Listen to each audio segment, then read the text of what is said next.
దేవునికి స్తోత్రము, దేవాదేవునికి వందనములు. ప్రభువైనటువంటి యేసుక్రీస్తు నామములో మీ అందరికీ శుభములు తెలియజేస్తున్నాను. ప్రియ సహోదరి సహోదరుడా, ఈ ఉదయకాల సమయంలో దేవుని యొక్క వాక్యం సెలవుస్తుంది.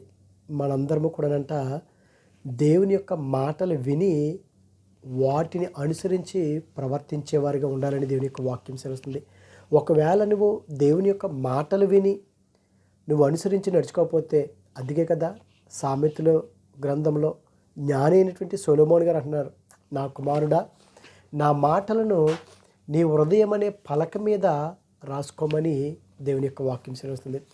మన యొక్క హృదయం అనే ఈ పలక మీద దేవుని యొక్క ఆజ్ఞలు మనం రాసుకోవాలి. దేవుని యొక్క ఆజ్ఞలు మనం పట్టుకునే వారిగా ఉండాలి. లేకపోయినట్లయితే ఈ లోకంలో మనం పడిపోతాం. మనం పడిపోకుండా నేను నిలబడే ఉన్నాను అని నువ్వు అనుకున్నట్లయితే ఆ వాక్యాన్ని మన హృదయంలో భద్రపరుచుకుని వాక్యానుసారంగా మనం జీవించేవారిగా ఉంటామని దేవుని యొక్క వాక్యం సెలవుస్తుంది. అయితే యాకోబు గారు అంటున్నారు, యాకోబు రాసినటువంటి పత్రికలో చూసుకున్నట్లయితే దేవుని యొక్క వాక్యం సెలవిస్తుంది. మనమంట మీరు వినువారు మాత్రమై ఉండి వింటారండి. దేవుని యొక్క సన్నిధిలోకి వెళ్తాము, వాక్యాల్ని మనం వింటాము. వినకుండా ఎవ్వడు ఉండడు. వింటారు, చెవులు గలవాడు వినుడుగా. కానీ మీరు వినువారు మాత్రమై ఉండి మిమ్మును మీరు మోసపుచ్చుకొనకుండా వాక్య ప్రకారము ప్రవర్తించువారునై ఉండిడి. మనల్ని మనం మోసగించుకోకూడదు. మనం ఎదుటివారిని మోసగించాలని చూస్తూ ఉంటాము, ఎదుటివారిని ఏం చేయాలని ఆలోచిస్తూ ఉంటాం. కానీ దేవుని యొక్క వాక్యం తెలుస్తుంది, మొట్టమొదట నిన్ను నువ్వు మోసపరుచుకోవద్దు. నీ కంటిలో దూలాన్ని పెట్టుకుని ఎదుటివాడి కంటిలో నలుసుని చూస్తున్నాం మనం. అంటే మనల్ని మనం చూసుకోవాలి మొదట. అంటే నన్ను నేను మోసగించుకోకూడదు. ఒక వ్యక్తి తన్ను తాను మోసగించుకోగలుగుతాడా? మోసగించుకుంటాడు. దేవుని యొక్క వాక్యం సెలవుస్తుంది, ఎవడైతే గనక వినువాడు మాత్రంగా ఉంటాడో,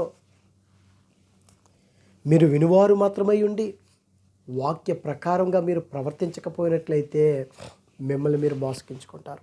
ప్రియ సోదరి సోదరా, ఈ లోకంలో మనం అనేకమంది చూస్తూ ఉంటున్నాం. డబ్బు తీసుకుని డబ్బు ఇవ్వకుండా అనేక మంది మోసం చేస్తూ ఉంటారు. లేకపోతే నువ్వు పలానా దగ్గరికి రా అంటారు, వీరు రారు, వాళ్ళు వెళ్ళిపోతారు, మోసగిస్తారు. అన్ని విషయాల్లో కూడా మోసం మోసం మోసం, ఎక్కడ చూసినా మోసమే. కానీ దేవుని యొక్క వాక్యం సెలవుస్తుంది, మనం అనేక సార్లు మనల్ని మనం మోసగించుకుంటాం. అట్లాగా మీరు చేసుకొనవద్దు అని దేవుని యొక్క వాక్యము ఈ ఉదయకాల సమయంలో ప్రభు అయినటువంటి యేసుక్రీస్తు వారు మనకు బోధిస్తున్నారు.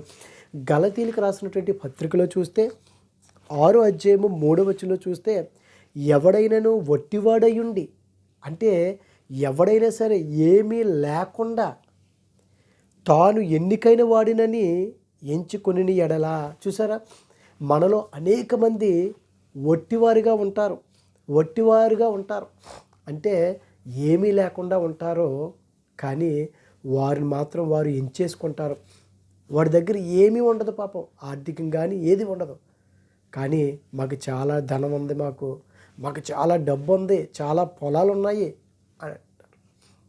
దేవుని యొక్క ఈ లోకానుసరంటే మాట, అన్నీ ఉన్నవాడంట అణిగిమణిగి ఉంటాడు, ఏమీ లేనోడు ఎగిరెగిరి పడతాడంట. దేవుని యొక్క వాక్యం సెలవుస్తుంది ఇక్కడ, ఎవడైనను వట్టివాడై ఉండి తాను ఎన్నికైన వాడని ఎంచుకొనని ఎడలా తన్ను తానే మోసపరుచుకొనును. చూసారా, వాక్యానుసారంగా మనం ప్రవర్తించకపోతే మనల్ని మనమే మోసగించుకుంటాం. మనం వట్టివారమై ఉండి మనం ఎన్నుకున్నట్లయితే ఎన్నికైన వాడినని మనం చెప్పుకున్నట్లయితే మన దగ్గర ఏముండదు, కానీ అన్నీ ఉన్నాయి అంటాం. కానీ దేవుని యొక్క వాక్యం చేస్తుంది, మనకి ఏదైతే ఉందో అదే. చిన్న ఉద్యోగం చేస్తారు, నాది చాలా పెద్ద ఉద్యోగం అంటారు. చిన్న జీతం పుచ్చుకుంటారు, చాలా పెద్ద జీతం అంటారు. మనుషులకి తెలియపోవచ్చు, మనుషులు మోసపరచవచ్చు మనం. కానీ దేవుని మోసగించడం, ఆయన అంటున్నాడు, మీరు ఎదుటివారిని కాదు మిమ్మల్ని మీరు మోసగించుకుంటున్నారు. మిమ్మల్ని మీరు మోసగించుకోవద్దు. వాక్యానుసారంగా మీరు ప్రవర్తించండి. ఎంత విలువైనటువంటి మాటలండి. ఈ లోకంలో ఎంతమందిని మనం చూడలేదు. ఏమీ లేకపోయినా నాకు అన్నీ ఉన్నాయి, నాకు అది ఉంది ఇది ఉంది అని చెప్పుకుంటాం మనం దేవుని బిడ్డలుగా. ఒకవేళ ఆ విధంగా మనం మాట్లాడుతున్నామేమో, నీవు ఆ విధంగా మాట్లాడినట్లయితే వాక్యానికి విరోధముగా, వ్యతిరేకంగా, వాక్యం అనగా దేవుడే కదా, ఆయనకి విరోధంగా మనం మాట్లాడతాం. ఆయన్ని మోసగించేవారుగా మనం ఉంటాం. ఆయన మోసగించే విధంగా మనం ఉండకూడదు. ఆయనకి అది మొట్టమొదట మనల్ని మనం మోసగించుకున్నాం. దేవుని యొక్క బిడ్డలమై ఉండి మనం, ఆయన అంటున్నాడు, ఎవడైనా ఒట్టివాడి ఉండి తాను ఎన్నికైన వాడని ఎంచుకొనని ఎడల తన్ను తానే మోసపరుచుకొనును. ప్రతి వాడును తాను చేయు పనిని పరీక్షించి చూచుకొనవలెను. మనం చేస్తున్నటువంటి పని, నేను చేస్తున్న పని కరెక్ట్గా ఉన్నదా లేదా, నేను మాట్లాడే మాట సరైనదా కాదా, నా ప్రవర్తన సరిగ్గా ఉందా లేదా, మీరు చేయనిదంట ఏం చేయాలంట, పరీక్షించి. ప్రతివాడును, ఒకడు కాదండి, ఇద్దరు కాదండి, మనమందరం భూమి మీద ఉన్న ప్రతి ఒక్క మనుష్యుడు తాను చేయు పనిని పరీక్షించి చూచుకొనవలను. మనం ఎన్నిసార్లు ఒక ఉత్తరం రాసామంటే కంప్యూటర్లో ఎన్నిసార్లు చూసుకుంటాం, స్పెల్లింగ్ మిస్టేక్స్ ఉన్నాయా, కరెక్ట్గా ఉన్నదా లేదా. మరి దేవునిలో ఎదుగుతున్నప్పుడు నా ప్రవర్తన సరిగ్గా ఉన్నదా లేదా, నా ఆలోచనలు సరిగ్గా ఉన్నాయా లేదా, నా మాట తీరు సరిగ్గా ఉందా లేదా అని మనం చూసుకోవసరం లేదా, పరీక్షించుకోవసరం లేదా మనల్ని మనం. నువ్వు అలా చేయకపోయినట్లయితే నిన్ను నీవే మోసగించుకున్నావు. ఎంత దౌర్భాగ్యం అండి. మనల్ని మనం మోసగించుకున్నట్లయితే ఇంకా మనుషులందరికంటే దౌర్భాగ్యం అయిపోతాం మనం. అందుకే ప్రతివాడు తాను చేయు పనిని పరీక్షించి చూచుకొనవలను. అప్పుడు ఇతరుని బట్టి కాక తనను బట్టియే అతనికి అతిశయము కలుగును. నువ్వెప్పుడైతే గనక నువ్వు ఒట్టివాడై ఉండి నువ్వు ఎన్నుకుంటావో, నువ్వు పరీక్షించుకోకుండా నువ్వు చూసుకోకుండా ఉంటావో, నువ్వెంత అతిశయించుకున్నా అది దేవునికి విరోధమే. ఇదిగో, ఎవరైతే గనక తను తాను పరీక్షించుకుని తను చేయి పనిని పరీక్షించి చూచుకుంటాడో, అప్పుడు ఇతరులను బట్టి కాక తనను బట్టియే, నన్ను బట్టి నేను సరిగ్గా ఉండినట్లయితే ఎదుటివారు చూస్తారు నా ప్రవర్తన, నా ఆలోచన, నా పనితీరు. అప్పుడు నా నుండి నేర్చుకుంటాను. నన్ను ఏది లోపం చూడరప్పుడు, నేనే లోపంగా ఉండినట్లయితే, బోధించేవాడే లోపాలు ఉంటే కనుక అన్నీ చూస్తూ ఉంటారు. సోదరి సోదరా, ఇదిగో నీవు గనక నిజంగా నువ్వు పరీక్షించుకుని నువ్వు చూచుకున్నట్లయితే ఇతరులను బట్టి కాక తనను బట్టి అతనికి అతిశయం కలుగును. ప్రతి వాడును తన బరువు తానే భరించుకొనవలను కదా. మన బరువు మనమే. ఎలా తెలుస్తుంది మన బరువు మనదే? నడుచుకుంటూ వెళ్ళిపోతాం. ఎవరైనా ఒకరు ఎత్తుకుంటే అప్పుడు మన బరువు ఏంటో తెలుస్తుంది, మన భారం ఏంటో తెలుస్తుంది. దేవుని యొక్క వాక్యం చేస్తుంది, ప్రతివాడు తన బరువు తానే భరించుకొనవలను కదా. మన బరువు మనమే భరించుకోవాలి. ఎదుటివాడు భరించలేడు. ఎత్తుకుంటారు, దించేస్తారు. ఎంత బరువు ఉన్నావు నువ్వు. మరి దేవాతి దేవునికి మనం బరువుగా ఉంటే, ఆయనకి మనం ఆయాస్కరం రప్పిస్తే మనల్ని మనమే మోసగించుకునే వారు ఉంటాం. పైకి క్రైస్తవులుగానే మనం జీవిస్తాం, కానీ మనం వేషధారులుగా ఉండిపోతాం. అట్టి విధంగా మీరు ఉండొద్దు, మిమ్మల్ని మీరు మోసగించుకోవద్దు అని దేవుని యొక్క వాక్యం చేస్తుంది. మనం మొరపెడతాం దేవునికి, అయ్యో ప్రభువా, ఒక్కసారి నేను జ్ఞాపకం చేసుకోండి అయ్యా, నా ప్రవర్తన మార్చండి, నా జీవితాన్ని మార్చండి, నా పరిస్థితులన్నీ మార్చండి అయ్యా. భయంకరమైన పరిస్థితిలో నేను ఉన్నాను. ఇదిగో నేను నీకు దగ్గరగా నేను జీవించాలనుకున్నాను. అవునయ్యా, ఇంతవరకు నాకు ఏమీ లేకపోయినా సరే ఎన్నో గొప్పలు చెప్పుకున్నానయ్యా. నేను లేనిపోని మాటలు నేను చెప్పుకున్నాను. ఎదుటివాడిని మోసగిద్దాం అనుకున్నాను, కానీ నన్ను నేనే మోసగించుకున్నానయ్యా. ఇదిగో నీ వాక్యాన్ని నేను వింటున్నాను, కానీ వాక్యానుసారంగా నేను ప్రవర్తించిన వాడుగా నేను ఉండలేదయ్యా. అందుకే నేను మోసపోయానయ్యా.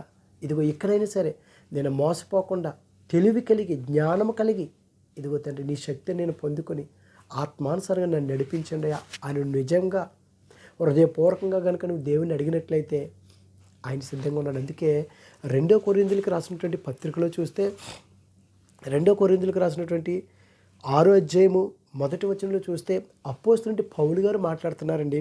కాగా మేము ఆయన తోటి పనివారమై మీరు పొందిన దేవుని కృపను వ్యర్థము చేసుకోవద్దని మిమ్మల్ని వేడుకొనిచున్నాను.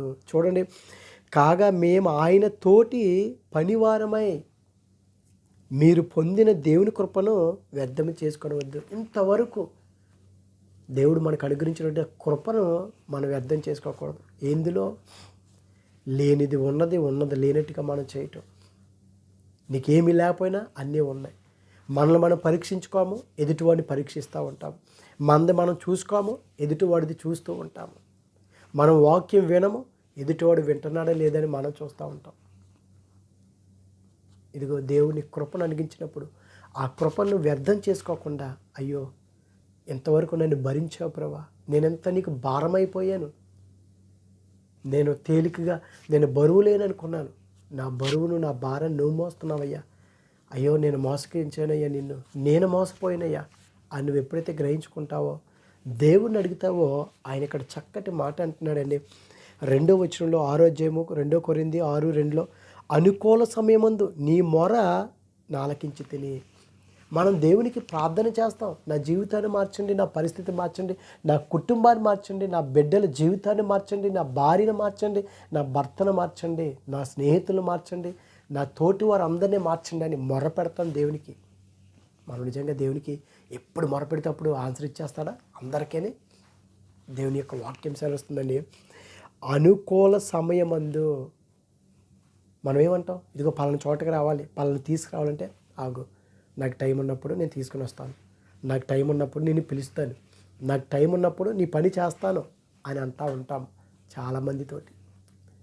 దేవాతి దేవుడు అండి, సృష్టికర్త అండి, కునుకుడు నిద్రపోవడం, ఎంతమంది మొర్ర ఆలకిస్తాడైనా. నీకు ఇప్పుడే వచ్చేయాలి, నీకు ఒక సమస్య వస్తే అయ్యో నా సమస్య తీరిపాలి, నా కుటుంబంలో భయంకర పరిస్థితి వచ్చింది, శోధనలు ప్రభువా, ఇదిగో నాకు శాంతి లేదు, సమాధానం లేదు, మంచిది. అయితే ఎప్పుడైతే మనం కొద్ది కాలం మీరు ఓపిక ఓర్పు సహనం కలిగి ఉంటారో, ఆయన అంటున్నాడో అనుకూల సమయమందు నీ మొర నాలకించి తిని. అనుకూల సమయమందే ఆయన ఆలకిస్తాడంటే ఎప్పుడు పడితే అప్పుడు వినడం. ఒక సమయం వస్తుంది, ఆ సమయం వచ్చినప్పుడు నీ మొర అనుకూల సమయమందు నీ మొర ఆలకించి తిని అంటున్నాడు ఆయన. రక్షణ దినమందు నిన్ను ఆదుకొంటిని. చూసారా, రక్షణ దినమందంట నిన్ను ఆదుకొంటిని. ఆయన మనల్ని ఆదుకునేటువంటి దేవుడు. ఎప్పుడు మనల్ని రక్షించాలో ఆ రక్షణ దినమందు మనల్ని ఆదుకుంటాడు ఆయన.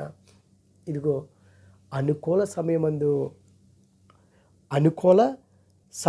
నీ మొర నాలకించి తిని అంటాడు. ఆయన అనుకూల సమయం అయినప్పుడు ప్రభువా, అవును తండ్రి నీ చిత్తము ప్రభువా, నీ చిత్తానుసారంగా నన్ను నడిపించండి, నీ సమయం ఎప్పుడు వస్తుందో నా జీవితం పట్ల, నా కుటుంబం పట్ల నన్ను జ్ఞాపకం చేసుకోండి అయ్యా. నీ అనుకూల సమయం ఏదో నా యొక్క మొర ఆలకించండి అంటే, ఇదిగో అనుకూల సమయం అందే నేను నీ మొర ఆలకించి తిని అంటున్నాడు. ఇదిగో ఇది రక్షణ దినమందు నిన్ను ఆదుకొంటిని. మనం ఎప్పుడైతే దేవునిలోకి వెళ్తామో, దేవునికి దగ్గరగా ఉంటామో, ఆ సమయంలో దేవుడు మనల్ని రక్షిస్తాడో, కాపాడుతాడో. మనం అట్టి రీతిగా దేవునికి అనుకూలంగా మనం జీవించినట్లయితే, ఇదే అనుకూల సమయము, ఇదిగో తండ్రి నేను నీ దగ్గరికి వస్తున్నాను, ఇదే అనుకూల సమయము నా పాపాన్ని విడిచిపెడుతున్నాను, ఇదే అనుకూల సమయము అనేక మందిని మోసగించాను, నేను విడిచిపెడుతున్నానయ్యా, ఇదే అనుకూల సమయము, నాది నేను పరీక్షించుకోకుండా ఎదుటివాడిది పరీక్షించేవాడిని, ఇదే అనుకూల సమయమయ్యా, ఇదిగో నాది నేను చూసుకోకుండా ఎదుటివాడిది నేను చూస్తున్నానయ్యా, ఇదే అనుకూల సమయమయ్యా, ఇవన్నీ కూడా నేను విడిచిపెట్టి నీ సన్నిధిలోకి నీకు దగ్గరగా నేను ఉంటానయ్యా అని మనం ఎప్పుడైతే ఆ అనుకూలమైన సమయంలోకి మనం వెళ్తామో, ఆ రక్షణ దినమందు ఆయన మనల్ని ఆదుకుంటాడు. ఆదుకునే దేవుడిని మన దేవుడు. ఆయన చూస్తూ ఉండేవాడు కాదు. మరి మనము వాక్యాన్ని వినివారు మాత్రమేగా ఉంటున్నాం, కానీ వాక్యానుసారంగా ప్రవర్తించేవారుగా మనం ఉండలేదు. వాక్యానుసారంగా ప్రవర్తించినట్లయితే అయ్యో దేవుడు చెడుగా చూడొద్దన్నాడు, చెడుగా మాట్లాడొద్దన్నాడు, నీ పొరుగువానికి సహాయం చేయమన్నాడు, నీ శత్రువును ప్రేమించమన్నాడు. వ్యర్థమైన దానిని ఏది కూడా నువ్వు పలకూడదు అన్నాడు. వ్యర్థమైన మాటలను పలకొద్దన్నాడు. అయ్యో, నీ సత్యమైనటువంటి వాక్యాన్ని నేను గ్రహించాలయ్యా, నీ వాక్యంలో లోతులు నాకు నేర్పండి అయ్యా అని మనం దేవుని అడిగినట్లయితే ఇదే అనుకూల సమయము, నీ మొర నేను ఆలకించితిని అంటాడు. అదేవిధంగా మనం అనేకసార్లు చదివాం. మనం అపోస్తుల కార్యంలో ఇథియోపియా నుండి యెరూషలేమునికి వెళ్ళి దేవాలయంలో దేవుని ఆరాధించి తిరుగు ప్రయాణం వెళ్తున్నటువంటి సమయంలో మనమైతే దేవుని యొక్క సన్నిధిలోకి వెళ్ళి వాక్యాన్ని వింటాం. తర్వాత బయటికి రాగానే మన పక్కన ఉన్న వారితోటి లోకానుసరమైన మాటలు మాట్లాడుకుంటూ వచ్చేస్తాం. ఇంకా సమయం సరిపోతే అక్కడ ఒక 10 నిమిషాలు నిలబడో కూర్చునో మాట్లాడుకుని అప్పుడు వెళ్తాం. ఈ యొక్క ఇథియోపియా నుండి వస్తున్నటువంటి ఈ యొక్క నపుంసకుడు దేవుని సన్నిధిలోనికి వెళ్ళి వాక్యాన్ని విని ప్రార్థన చేసుకుని మళ్ళీ తిరిగి వెళ్ళిపోయేటువంటి సమయంలో రథం మీద కూర్చుని దేవుని యొక్క వాక్యాన్ని ధ్యానిస్తున్నాడండి. ఇదే అనుకూల సమయము అని పరిశుద్ధాత్ముడు ఫిలిప్పు దగ్గరికి వెళ్ళి, నువ్వు పరిగెట్టుకుంటా దక్షిణముగా వెళ్ళు, యెరూషలేము నుండి గాజాకు పోవు అరణ్య మార్గం కలుసుకోనమని ఫిలిప్పుతో చెప్పినప్పుడు పరిగెట్టుకుంటూ వెళ్తాడు. ఆ రథం మీద వెళ్తున్నప్పుడు నపుంసకుడితో, నువ్వు చదువుతున్నది ఏదో నీకు అర్థమవుతుందంటే మనకలాగా పక్కవారు ఏమని అనుకుంటారేమో, ఏమని అంటారేమో, నాకు అర్థమవుతుంది అనేసి తప్పించేసుకుంటాం. కానీ ఉన్నది ఉన్నట్టుగా యెషయా గ్రంథం చదువుతుంటే, అయ్యో నాకు త్రోవ చూపేవాడు ఉన్నట్లయితే నాకు తెలుస్తుంది, లేకపోతే నాకు ఎలా తెలుస్తుంది అని అంటున్నాడు. ప్రియ సోదరుల సత్యం చెప్పాడు. ఇతడు ఒక పెద్ద అధికారి, ఒక ఫైనాన్స్ మినిస్టరు, ఆర్థిక శాఖకి సంబంధించినటువంటి మంత్రి వాక్యాన్ని చదువుతున్నాడు. ఎంతో ఆసక్తి. ఇదే అనుకూల సమయం అని ఎప్పుడైతే ఫిలిప్పు గారు మరి వాక్యాన్ని బోధించి యేసుక్రీస్తు గురించి చెప్పి ఉన్నాడో ఆయన అంటున్నాడు, ఇదిగో ఇదే అనుకూల సమయము, నాకు రక్షణ దినము అని అంటున్నాడు. 30 అపోస్తుల కార్యాలు 8:39 చూస్తే, త్రోవలు వెళ్తుండగా నీళ్ళున్న ఒక చోటికి వచ్చినప్పుడు నపుంసకుడు, ఇదిగో నీళ్లు, నాకు బాప్తిసము ఇచ్చుటకు ఆటంకమేమని అడిగి రథము నిలుపమని ఆజ్ఞాపించెను. ఫిలిప్పు నపుంసకుడుకు ఇద్దరును నీళ్ళలోనికి దిగిరి. అంతటా ఫిలిప్పు అతనికి బాప్తిసం ఇచ్చెను. ఇదే అనుకూల సమయము, ఇదే రక్షణ దినమందు ఆదుకుంటాడు. ఆ సమయం వచ్చినప్పుడు ఎవరు కూడా మనల్ని ఆపలేరు. కనుక ప్రియ సోదరులారా, మనందరము కూడా దేవునికి దగ్గరగా, ఆయనకి ఇష్టమైనటువంటి బిడ్డలుగా మనల్ని మనం పరీక్షించుకుంటూ, మనల్ని మనం చూసుకుంటూ, ఏమీ లేకపోయినా నా దగ్గర అన్నీ ఉన్నాయని చెప్పుకుంటాం కాదు. కానీ అయ్యో ప్రభువా, నేను ఏ పాటి వాడినయ్యా, నేను ఎంతటి వాడినయ్యా, నన్ను మీరు జ్ఞాపకం చేసుకొని అడిగినట్లయితే దేవుడు గొప్ప కార్యం చేస్తాడు. అటువంటి కృప దేవుడు మనందరికీ దయచేయను గాక. ఆమేన్. పరిశుద్ధుడా, ప్రేమగల తండ్రి, మహిమగల దేవునికి స్తోత్రములు ప్రభా. ఇదిగో తండ్రి, ఒట్టివాడై ఉండి ప్రభా, ఎవడైనా ఒట్టివాడై ఉండి తాను ఎన్నిక చేసుకున్నట్లయితే ఇదిగో తండ్రి, తను తానే మోసగించుకుంటానని సెలవుస్తున్నా ప్రభా. ఇదిగో దేవా, వాక్యానుసారంగా మేము ప్రవర్తించడానికి వినువారు మాత్రమే కాదు ప్రభా, వాక్యాన్ని మేము విని గ్రహించి వాక్యానుసారంగా నడుచుకుంటానికి మాకు సహాయం దయచేయమని, అనారోగ్య బిడ్డలకు ఆరోగ్యాలు దయచేయమని, నీ కృపలో మమ్మల్ని భద్రపరచమని క్రీస్తు నామములో అడిగిన పరమ తండ్రి. Amen. God bless you all.